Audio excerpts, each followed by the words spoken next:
really big target, 4 catches, and he's not obviously the quickest because he's so big, but I think he's got some speed. I'd like to see him in the open field. I mean, he goes over the middle a lot, and he's got somebody on him, but he's not afraid to go over the middle, and he's got some pretty, he's playing. I mean, in that game when he got in, he made, I don't know, I guess he made his chances count, and that's always a good sign. For Rashad Lewis, I mean, I think he had a pretty decent game. I watched, there's a few plays that I rewound that the ball didn't go to him, and I just watched him blocking on the edge and stuff, and for not being a very big guy. Right now, he's not afraid to mix it up with, larger players and whatnot, and that's kind of what's asked out of Utah State receivers. I was kind of talking to you, Isaac, earlier. I don't know if it was Monday or what day it was, but and just talked about how these JUCO guys, I mean, like Alex Byers, nobody really remembered Tarver, I don't think, Right. in the recruiting class or whatever. Everybody's talking about Byers, and just because of the numbers he put up at Antelope Valley. Um, and I mean, obviously, I think they have the talent, but everybody's got to remember everybody acclimates a little bit differently. And I mean, we had 3 true freshmen, play in that game, um, and they obviously are, you know, I think Tay is kind of surprised. I mean, that's what I've been hearing anyway. I mean, I can't remember where I saw. I don't know if Coach Wells said that or who said he's kind of been the big surprise. But um, with Tarver and Byers and those guys, I think as time goes on, especially in conference play, we're going to see more and more of them. I mean, Byers, he got in there a few plays and stuff like that, but the the the playbook. I mean, I'm sure it's not like Heupel's playbook. I mean, that thing was ridiculous. That thing's like the huge Webster that you see at the library. Like 10 tall or whatever, and different packages and stuff like that, and a lot to learn. But I think they'll get these guys more involved. I was kind of I was kind of interesting. Didn't see, did Van Leeuwen even play? I don't even remember seeing him. Did he get dinged up in the Weaver game or something? I mean, I don't remember. I don't remember seeing him. But anyway, um, I think I remember seeing him play against USC, but yeah, I mean, he didn't get the ball thrown to him or anything. So if I yeah, remember right, he was in there. I mean, I don't think he's injured or anything, but sure. And I mean, Wyatt Houston right now is leading the team in receiving yards. And everybody that wanted to use the tight end more. Well, you're getting you're getting your wishes or whatnot, and it's rightfully so. I mean, that pass that he caught, he went up and got it and came down, um, I think it'll be really nice. Hopefully, Dax can get healthy because I think he's even just as much as a receiving threat as Houston is. I think he's a little bit faster, maybe. He might not be the blocker that Houston is. I mean, um, but I don't think all is lost in that game. I don't think, I think there's a lot of positives. There's negatives, obviously, but I think um, if they can just clean a few things up on the defensive side of the ball and be more, there was a the offensive line. There was a lot of tip balls. There's a lot of tip balls, and Myers isn't the tallest guy in the world, but um, if our offensive linemen aren't engaged with the D linemen, I mean, it's pretty easy for them just to sit there and read the quarterback's eyes and get in the air. If those guys aren't engaged with them. So um, there's a few things that I think that will get fixed over this week, and um, I think you're going to see a pretty ticked off team. I mean, it's kind of weird if you think about it. I'm pretty sure isn't that about the score what USC got beat by Alabama 45-7 or 45-6 or something like that, and then they do yeah, it the was same kind of thing. kind of similar to that game. I mean, I think Utah State, obviously Jalen Davis made it sound this way that Utah State's not going to be affected, their as far as their confidence or their team, losing to USC and especially the way they did. Even though the final score didn't look great, it's not going to affect them a lot. One of the other things that I thought was interesting is they played a pretty good amount of four down linemen, with like a Mo Wasike in there, who's the third true freshman. He's a return missionary, but me might as well call him a true freshman, which he is. Mo Wasike was got some playing time with Unga out, with GMAC and Seafelt as kind of a three man rotation, unless I'm forgetting somebody that was in there as well.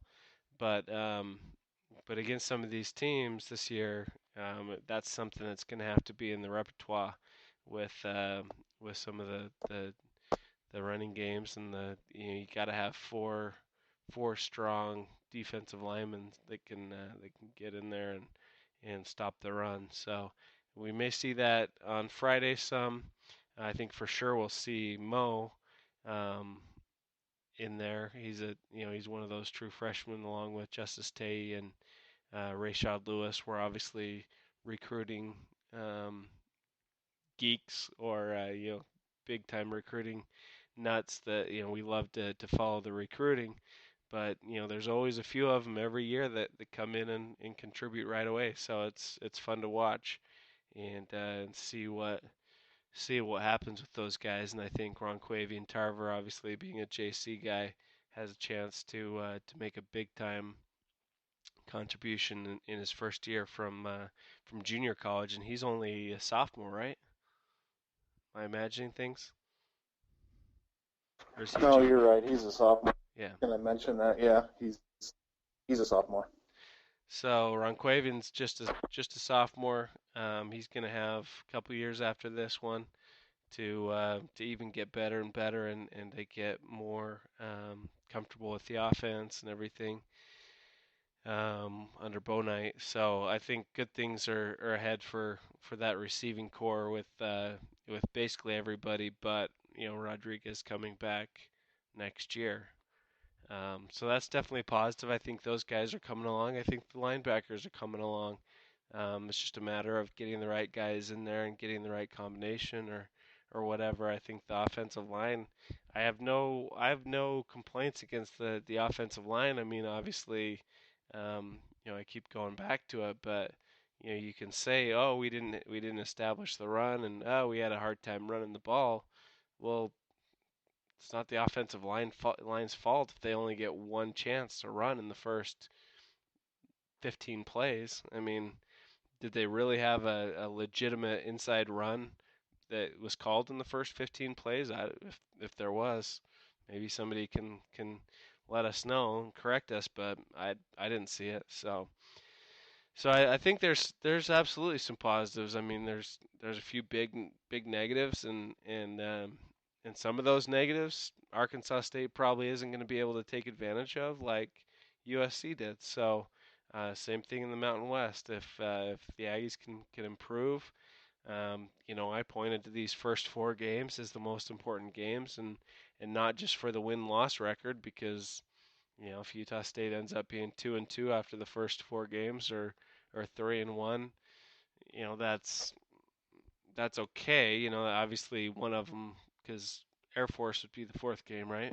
So Air Force would be a conference game which you want to win. So hopefully they end up being 3-1 after the first four games, which would be a good way to start. But I want to see some improvement. I want to see that rushing defense. I want to see the special teams come through and kind of improve, get better. Not have any mistakes next couple games. So that's what I'll be watching for. That's what we'll keep talking about. Obviously, here on the Aggie Up podcast, brought to you by UStateAggies.com. Definitely check out UState Aggies. A lot of our stuff is free right now. A lot of the articles, obviously, you can check out who Utah State's recruiting, all that kind of stuff for free on the database with Scout. We update that as well as anybody in the country. We're always updating new offers, new interest, and different things like that, and it'll be fun to cover that and to watch that happen. I think there's some good things going on and some good things coming up. So, anything else to add, Seth? No, just for the premium members that are listening or whatnot, I've talked to a few recruits, Yeah. and they got some of their visits scheduled, or in the process of scheduling them. So I'll be look for that on the premium board. I'll post that on the premium board and for the premium members or whatnot. Yeah, And I'm and trying to get just a to hold. tease that, as well as we're gonna have everything locked down as far as everyone that's coming on official visits and everything on the premium board. That's one of the biggest benefits of being on that premium board, as well as a few kind of insider stories with certain guys that we're recruiting, and certain schools are really going after hard, even commits. So we're going to be posting some of that kind of stuff as well, in the next few days. Some interesting things going on with our recruits. Couple, Utah State's only got a couple commits, but they're I think they're looking good, and few schools are still going after them. So we've got a few Yeah, things and I to find put on there. if obviously the people that are listening to this, they know about it because of Twitter. So if you're following on Twitter, I try to communicate with either a parent of the recruit or the recruit himself, to get their weekly, how their games went and what they did for stats and that. So Jamal Evans down in Las Vegas has really been tearing it up. They had a bye last week, so they didn't play. He had a really, really good game the week before. Um, and Henry Clumby out of Florida, the quarterback that's committed, they had a tough loss. They lost in the last minute of the game, last week, but there's a bigger school, non-conference or whatnot, and he went for, I think he had 2 touchdown passes, 1 touchdown run, threw for over 200 yards, and had about 50 some yards rushing. So look for that stuff. I'll usually tweet that out try to get it on Monday. Sometimes I do it on Sunday, but Monday or Tuesday I usually get the updates.